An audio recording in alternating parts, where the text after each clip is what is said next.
안녕하세요. 너와라TV 역사가 보여의 김여경입니다. 여러분, 이제 하와이 하면 어떤 것들이 떠오르시나요? 독립운동이 먼저 떠오르셨나요? 아름다운 관광지와 함께 독립운동도 떠오르셨다면 조금이나마 저희가 보람을 느낄 것 같습니다. 저번 시간 이승만은 하와이를 독립운동의 근거지로 결정하는데요. 그 이유는 한인들이 가장 많이 거주했기 때문입니다. 교민들은 하와이 이주 후 일본에게 나라가 뺏겼다는 소식을 듣게 되고 모두가 한마음으로 독립운동을 돕습니다.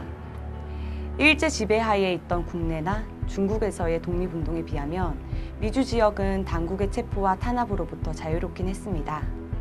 하지만 그렇다고 독립운동에 나서는 것이 결코 쉬운 것만은 아니었는데요. 우리보다 먼저 미국 이민을 시작한 일본인이나 중국인들은 그만큼 기반을 다져 경제적으로도 더 여유가 있었지만 한인들은 사탕수수 농장에서 힘들게 돈을 벌면서 아직 확실한 경제 기반이 마련된 상황은 아니었습니다.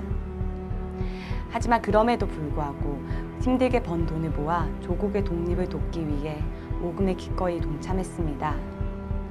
그렇기 때문에 미주 지역의 독립운동 역시 피땀 흘린 노력의 성과라는 것을 우리는 기억해야 합니다. 당시 교민들의 삶은 비참했습니다. 대부분 노동자였으며 아이들은 방치되어 있었고 소녀들은 외국인들에게 팔려가고 있었습니다. 이승만은 이 사실에 큰 충격을 받고 분노했습니다. 교육만이 이들의 인생을 바꿀 수 있다고 생각한 그는 교육 사업을 시작합니다. 1913년 9월 전부터 알고 지내던 와드먼 목사에게 한인기숙학교의 원장직을 물려받고 한인중앙학원이라고 이름을 바꿨습니다. 학제도 개편하여 한국어와 한국의 역사, 지리, 한문을 새로 가르쳤습니다. 하지만 안타깝게도 곧 사임하고 마는데요. 교단에서 한글과 한국문화 교육을 금지시키고 인종종합교육을 시키려 했기 때문입니다. 그리고 한인들이 피땀 흘려 모은 독립자금을 재단에서 통제하려 했기에 결국 이승만은 교민들의 모금활동과 대한인 국민회의 지원을 받아 한인 최초의 남녀공학 민족교육기관인 한인기독학원을 세웁니다. 한인기독학원은 하와이 한인사회의 민족교육을 담당하는 중심기관으로 자리잡습니다.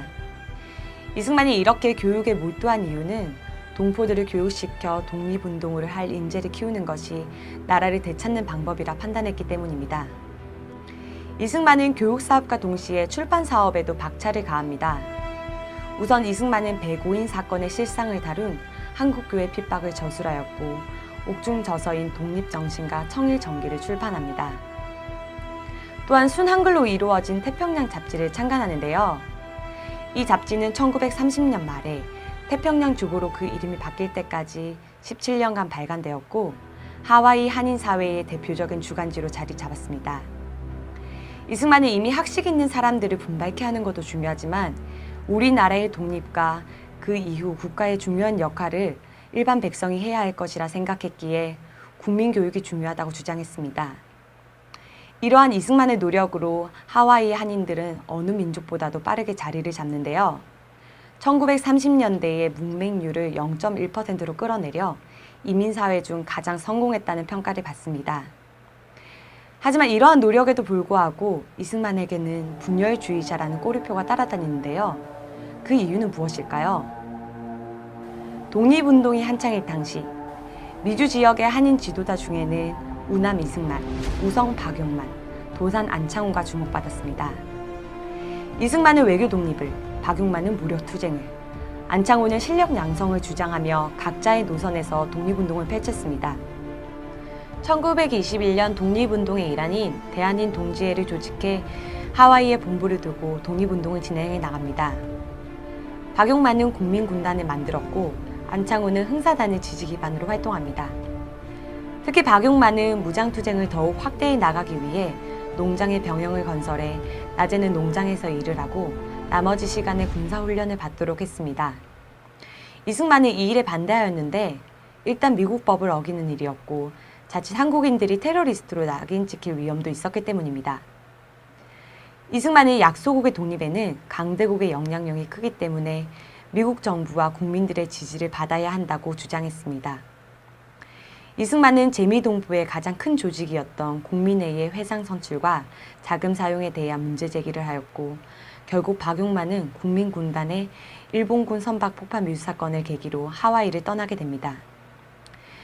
이러한 견해 차이와 재정 사용 문제로 다툼이 일어나 결국 이승만은 박용만과 갈라서게 됩니다. 이승만은 안창호와도 부딪히는데요. 철저한 반공주의자였던 이승만은 민족의 단결과 독립을 위해서라면 사회주의자도 함께해야 한다는 좌우합작론을 주장하는 안창호와 함께할 수 없었습니다. 안창호는 하와이에서 활동하지는 않았지만 지역 교민들에게 큰 영향력을 가진 인물이었습니다. 이승만은 하와이 교포들에게 한국 사람을 믿을만 하다. 나라를 독립하고 독립을 계속 유지할 수 있는 국민이다. 라는 모습을 보여주어야 한다고 주장했습니다. 그리고 그렇게 되기 위해서 교육과 출판에 매진한 것이지요. 하지만 박용만과 안창호의 갈등으로 이승만은 분열주의자라는 오명을 얻고 살 수밖에 없었습니다.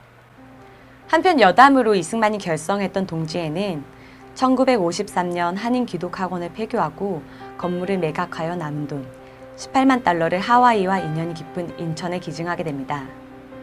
이 돈으로 학교가 설립되는데요.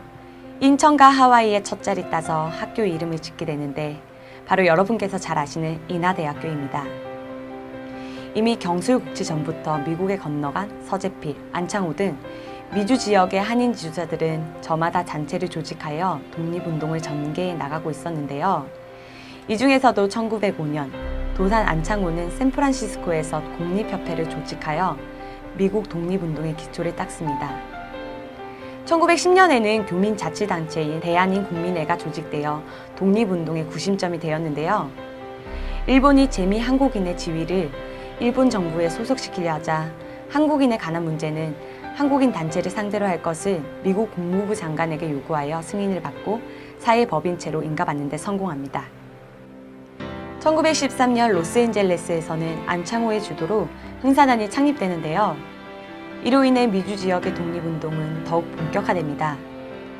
대한국민회에서는 1917년 10월 박용만을 세계 약소국 민족동맹회의에 한국 대표로 참석해 하여 한국의 식민지적 현실을 호소합니다. 1918년 1월 미국 대통령 윌슨은 제1차 세계대전을 마무리하기 위한 평화조약 체결을 원칙으로 민족 자결주의를 주장합니다. 이로 인해 압박당하던 세계의 민족들은 독립의 희망을 갖게 되는데요. 이러한 정세 속에 세계대전의 전후 처리를 위한 파리 강화회의가 1919년 1월 18일 열리기로 예정됩니다. 그래서 1918년 12월 1일 안창호가 중심이 되어 재미한인 대표자회의가 긴급히 소집되는데요.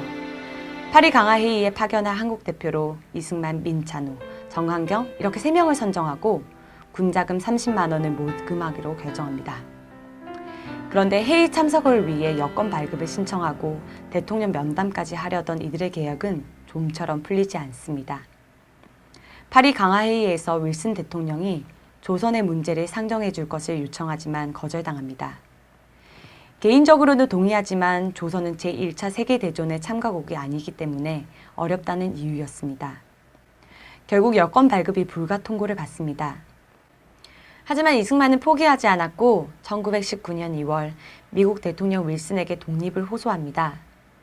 윌슨 대통령은 민족 자교주의를 주장하면서 국제연맹을 구상하였고 이승만은 한국을 국제연맹의 위임 통치하에 둘 것을 요청하는 청원서를 1919년 2월 25일경 윌슨 대통령에게 제출합니다. 장차 완전한 독립을 준다는 보장 하에서 국제연맹의 위임 통치를 받는 것이 일본의 식민지로부터 벗어날 수 있는 길이라 보았기 때문입니다. 그러나 비참하게도 일본이 승전국이었던 상황이었기 때문에 한국 문제는 국제연맹의 고려 대상조차도 아니었습니다. 하지만 이승만은 포기하지 않았고 다른 방법을 찾습니다. 국내에서 자신을 지지해주던 송진우, 김성수, 함태영, 양정백 등에게 적당한 시기에 자신의 외교 활동을 지원해주는 민중운동을 국내에서 전개해줄 것을 요청하는 편지를 보냅니다. 한편 소식은 당시 한인 유학생이 많았던 도쿄에도 전해지게 되는데요. 도쿄 유학생들은 이승만 등의 파리 강화회의에 참석 소식에 자극을 받아 1919년 2월 8일 오후 2시 도쿄의 조선기독교 청년회관 대강당에서 하구의 총회를 구실로 모입니다. 그리고 조선이 독립국민을 선언합니다. 김도연이 결의문을 낭독하고 조선 독립 만세 제창을 끝으로 학생들은 거리로 몰려나가 시가 행진을 하는데요. 이것이 국내의 3.1 운동의 기폭제가 된 일본 유학생들의 28 독립선언입니다. 원래는 국내와 동시에 독립선언을 발표할 예정이었지만 국내의 상황이 좋지 않아 일본에서 먼저 실행되게 됩니다. 이후 국내에서 3.1 운동이 일어나는데요. 3.1 운동은 해외에서 활발하게 이루어지던 독립운동이 국내까지 연결된 중요한 사례입니다. 1919년 3.1 운동이 일어나고 대한민국 임시정부가 세워지는 등 우리나라의 독립에 있어 몹시 중요한 해인데요. 이때부터 독립운동에 본격적으로 불이 붙기 시작합니다. 오늘은 이승만의 교육, 출판 사업과 미국에서의 전반적인 독립운동의 줄기들에 대하여 살펴보았는데요. 이승만은 다른 그 무엇보다 국민들의 계몽과 인재 양성을 중요하게 생각했습니다. 독립운동을 하는 것도 중요하지만 그릇과 역량을 키워야 하며 또한 새로운 인재들을 키우기 위하여 노력했습니다. 이승만은 대한민국의 독립을 위한 투쟁이 단기전이 아니라 장기전이라는 것을 알았기 때문인데요. 그렇기 때문에 당장 작은 결과를 내는 것보다 미래를 준비했던 것이죠. 이승만의 이러한 준비는 나라의 독립뿐만 아니라 독립 후 독립국가로 존재하기 위한 중요한 기반을 마련합니다. 그는 이 모든 것을 내다본 것이죠. 현재의 상황이 어려우면 당장 눈앞의 문제만 해결하기 위한 수를 강구하게 되는데요. 우리 또한 교훈을 얻어 멀리 내다보고 준비하는 지혜가 필요할 때인 것 같습니다. 그것은 바로 실력을 키우고 인재를 양성하는 일입니다. 힘들지만 인내심을 갖고 반드시 해야 되는 일이죠. 다음 시간에는 3.1 운동과 임시정부의 설립부터 다뤄보도록 하겠습니다. 지금까지 너와라TV 역사가 보여의 김여경이었습니다. 감사합니다.